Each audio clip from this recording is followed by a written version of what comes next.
It's very easy to use Compot. All you have to do is dig a hole, roughly the depth of your spade. This soil's nice and soft, so it's actually quite easy for me. But if you've got hard soil, soften it up with some water to make your job easier.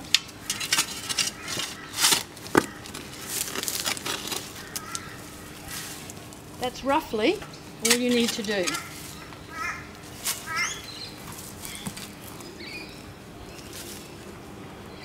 Dig out any excess, make sure you've got a nice shape there. Now you're ready to plant your pot. Now you're ready to plant your pot. On the other side of the pot, very simple instructions of how to use your pot. Simply place it in the hole, backfill with a bit of soil,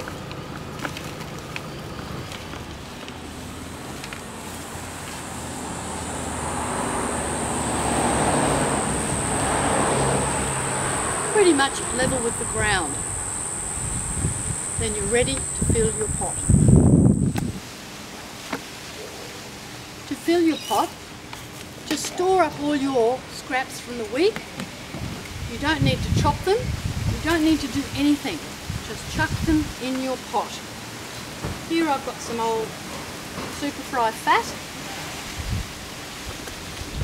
I've even got an old mango, banana, apple,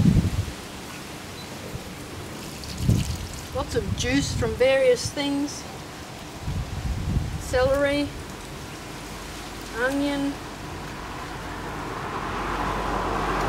Got lots of horrible things in here. Old sausage. Chuck it all in. It's that simple. You don't need to chop anything up. You can put meat, bread, cheese, dairy, old milk, hair, coffee, anything you like in your pot. Here's an old pizza case. Chuck it in. That's simple. Old lamb stock. Here's some mouldy tomato juice. Don't put anything down your sink. Just chuck it all in your pot. Now you're ready to cover it. Now you've filled your pot with everything organic that you can possibly think of. All you do is cover and forget. Lock into the slots, turn, simple as that. Then you cover it with grass and walk away. You also can put little wire stakes in the pot, which also helps. As the dirt compacts around, it will help the dogs from digging it up if you've got dogs. However, I've never had a problem with dogs. This is just a little added bonus to protect your pot. Once you've covered it with grass, the dogs won't even smell it. Spread the grass all around your garden. I do this every week with my lawn clippings. The pot helps break down the grass and gives all that nitrogen back into your plants. That's it, no fuss. The Compot also has a number of added advantages. One being,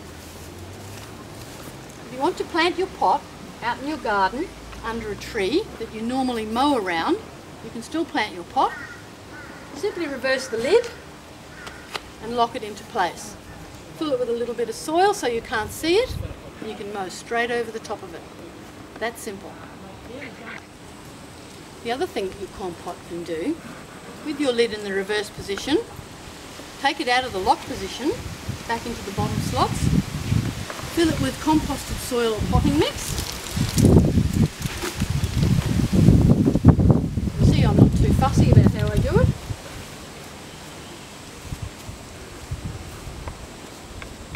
Plant your seeds in there, water it, then cover with your Compot top.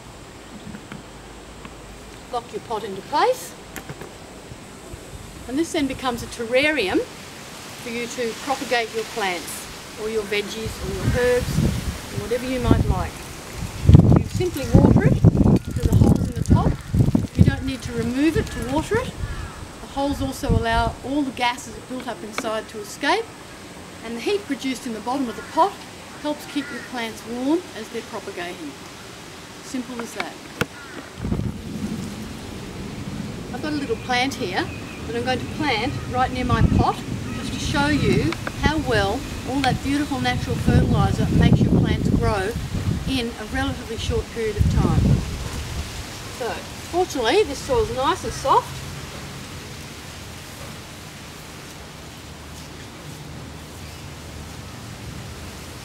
Dig your plant in, water it like you normally would, and then wait for your pot to do its work.